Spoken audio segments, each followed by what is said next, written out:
Hi guys, welcome back to the channel. Today I've got 3 replays in the independent Era 2 premium medium tank, the Pharaohs Fury. If you do like the video, as always, don't forget to like and subscribe down below, as it really does help out the channel.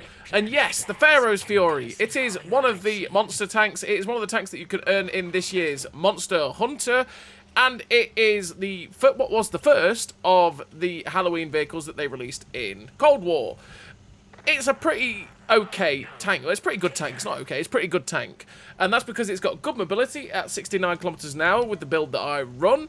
It's got pretty good gun handling, although for saying it's got 0.26 accuracy at 100 meters, for me, personally, it never feels like it half the time. A lot of the shots, well, quite a lot of shots for me seem to randomly hit the floor or find random bouncers that you sit there going, really? The gun sometimes on this tank really feels really unreliable for me.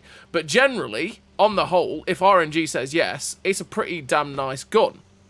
And that's because it's got pretty decent DPM at 4.4k with the build that I run, which is a 6.27 second reload. So it's got the 0.26 accuracy at 100 meters, 1.77 accuracy during movement, and 0.72 accuracy during rotation with the build that I run is also pretty good.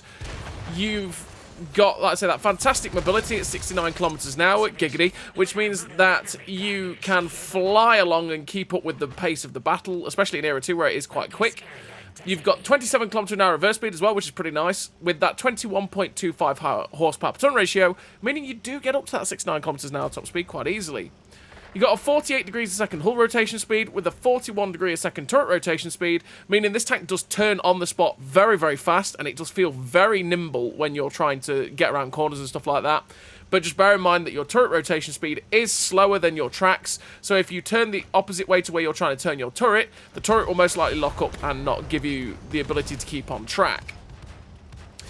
As it is a Chinese Soviet-esque vehicle, although it's an Egyptian tank, I know, because it's the Ramses II, you do have 5 degrees of gun depression, which can be a bit of pain at times in the Pharaohs Fury, just like it can be in that WZ-122 there, because, yeah, some positions on quite a lot of maps just don't work for this tank, and you've really got to overexpose to be able to get the gun depression to get the shots you want to put in, which can be a little bit frustrating, and it obviously means you have to overexpose your armour as well to be able to get those shots. And speaking of the armour with this vehicle, it does have troll armour. The armour on this tank sometimes feels amazing, and sometimes feels like total poo. And that's because it's not composite armour, it's just basic flat armour, but guns with about 400 plus pen, well, about 400 pen are about a 50-50 to go through you. Which means there's quite a lot of tanks, like that M60 in front of you with 426 pen, and stuff like the MX-30 B2s and stuff that fire an APCR. Basically, anything that fires 420 plus pen can go through your armour, especially when it's flat. If you angle like we're angling now, you can bounce quite a lot of shots off it, which can be very, very useful. But the problem is, it's one of those that sometimes you feel like you bounce loads of shots off it, and then other times it goes, ha! Get penned. And you sit there going, oh, okay. Plus, your cupolas on the turret are also fairly easy to pen too, which can be a bit of a problem for the Pharaohs Fury. So you just got to be careful of that you don't sit still for too long and give them fairly easy shots on your turret, as if they hit the cupola, naturally they're going to pen it, and they'll probably kill your commander as well, which you've got to be very careful of. But yeah, the armor on this tank is really nice, and you can play it very aggressively. Just remember to angle, not give people flat shots, and they will struggle to pen you quite a lot on your hull or your upper plate or lower plate. Just be wary of things that have the 420, I'd say probably 450 are guaranteed to go through a lot of the time. So you're looking Leopards, the MX-30's firing, premium APCR, stuff like that. They are going to butcher the front of your armour, and that's where your armour goes from feeling like, yeah, I'm really good, to not great at all. Plus, it does like to get set on fire a good amount as well, which can be a bit of a pain. Oh, visible rage. That bounce. We bounced on the 30 B2's upper plate there. That's just a sad time. But we finished that first game with the 4 kills, 9,066 damage, 1,897 assistance, the ace tanker, the high caliber, with the 1,580 base XP. A really nice game there for the Pharaohs Fury on Sunset Coast, and it showed what the tank is all about, really, where you angle yourself, you'll bounce quite a lot of shots, you can be aggressive, get the gun firing, and have a pretty decent time with the old Pharaohs Fury. And you make good silver as well.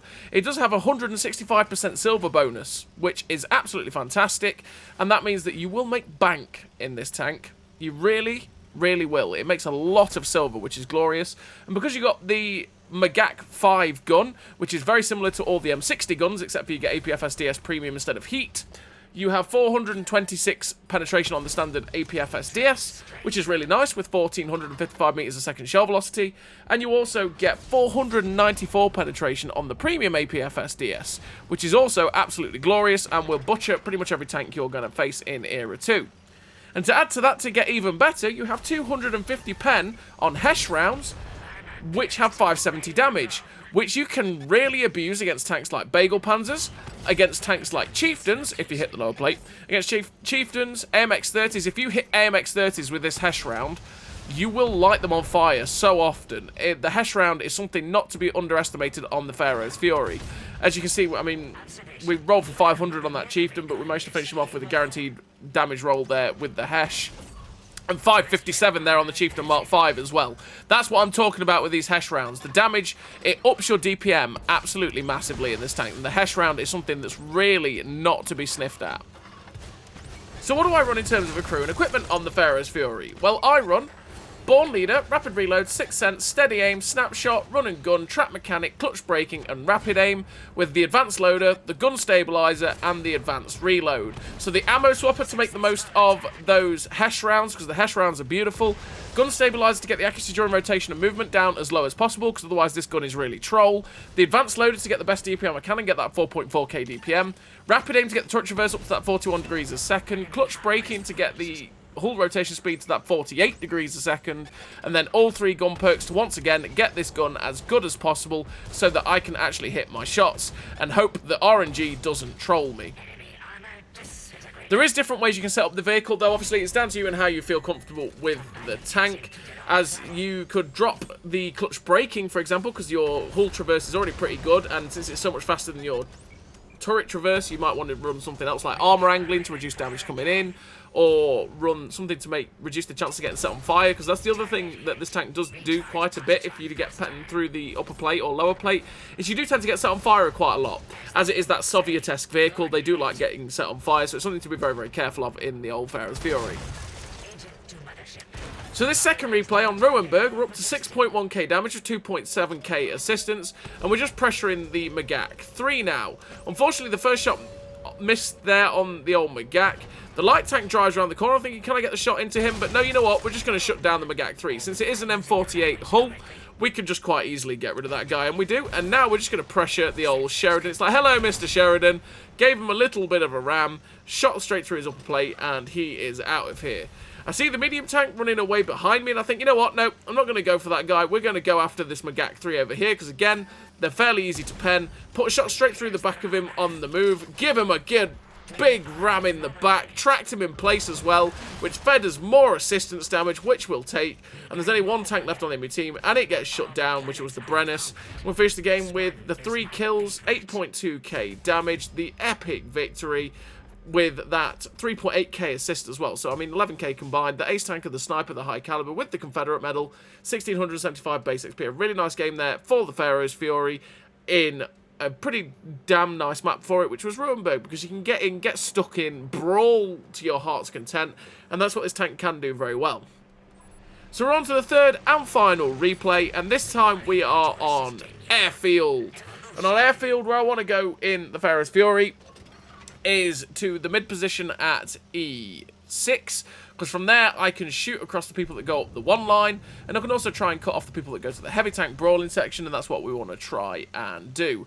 And this is where the Pharaohs Fury is pretty good, because like you see, we're on flat, we're flying at 69 kilometers an hour. This tank is a fast tank, and because you've got that good armor as well, like I say, the thing with the armor on this tank is it is damn solid. It's a very, very troll tank to pen, and it's one of those tanks that people will fire at probably 5 times and pen twice or pen 3 times, but then bounce in very similar positions, shots that they penned a minute ago, and sit there going, eh? You know what I mean? It's one of those tanks where you don't just don't truly rely on the armor. Make it as hard as possible for them to be able to pen you, but don't sit there going, oh, I'm impenetrable, because you're not. Make it as difficult as possible for them to pen you by wiggling, by turning as much as possible. If you see someone's trying to aim for your lower plate or your upper plate, just keep wiggling. Just keep wiggling, keep rotating as much as possible, and they might hit your tracks, track you only, and not actually pen you. And the other thing to be mindful of with this tank is because you don't have composite armor on it, if a tank has high ATGM pen, those ATGMs are going to go through you with ease. So be very, very careful of that too. So we're just going after the FV4211, which we use the ammo swapper to put the high pen 494 pen APFSDS in, because that makes it easier to go through those 4211s. Just looking for the slim shot into the Marder A1 there. And did I say this gun is troll and misses a load of shots for me? Not with slim shots like that, but okay. We're going to go in on the T80 now. It's like, hello, Mr. T80. Do you want to light on fire for me? That would be very nice. You like burning, right? So we're just angling. You can see I'm angling right now to make it as difficult as possible for the T80 to pen us. And he only tracked us. And that's what I'm talking about. Don't make it as easy as possible for them to be able to pen you. Just keep yourself well angled and they will probably not pen.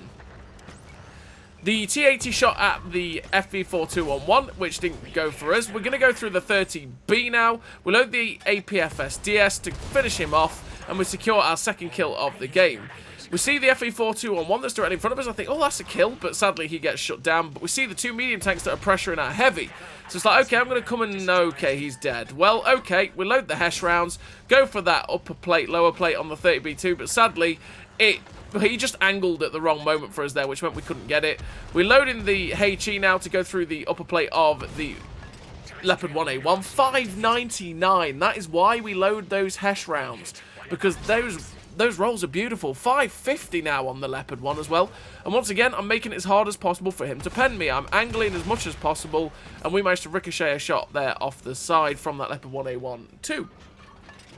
There's only 4 tanks left on the enemy team. We're up to 7.7k damage with 353 assistance. We're just looking for a shot at the TD that was at the back, hoping that maybe they just decide to drive out and give us a shot. But in fact, as you can see on the map, the Rickety Panzer has run away, so we're not really going to get any more shots at him. Maybe we can get a shot at the Leopard 1 though, but can't quite find the shot at him. And I realise, okay, the base is a problem. My whole team has gone charging towards the 2 guys that are spotted in their base, but there was 2 guys spotted heading towards ours. And if they decide to cap and we're all in their base, likelihood is, well, we're 3 people, we could probably out-cap them. But depending on how quick that happens, they could end up capping us. So we're just going to go back in case they decide to start capping. And there you go. 1 tank enters the base. And it's like, well, I'm here, sir, pretty healthy. I'm going to go get rid of this guy if I can. So we're just looking to see if we can find out where he is, because he's in here somewhere. And there it is. It's a T80B. We put a shot through his side. He has absolutely no problem on the Snap RBRT putting a shot straight through us. And that's 408 pen on that guy as well. He went through absolutely no problem. But now we've got our 494 penetration rounds in. We'll be able to go through this T80B with absolute ease. Put another shot through the side there. He pens us again with 480. I mean, if he was firing his 550 pen heat rounds, he could actually go through us quite easily as well, because we don't have any spaced armor. But he is firing APFSDS. And like I say, he was going through every time, which is something you just got to be very, very careful of. He's going through the upper plate all the time, which is just a sad, sad time for this tank. That's what I mean by the armor sometimes is great, but sometimes it sits there and just gets penny. You sit there going, what? You know. But finished the game with the Ace Tanker, the Confederate, the High Caliber, 1597 base XP for that 9.5k damage. That was, what, 10k combined. Really nice game there for the Pharaohs Fury, Ramses II. It's a tank that you can earn in the Monster Hunter earn-up right now, and it is a pretty damn solid Era 2 medium tank. And as you can see, when it gets back to the personal screen, it makes absolute bank in terms of silver as well, which is one of the reasons that I would suggest to pick it up, because it is a pretty solid Era 2 medium tank, and it's a very good silver earner, so naturally it's a good way to make lots of silver. So as always, everybody, thank you very much for watching, and I'll see you next time.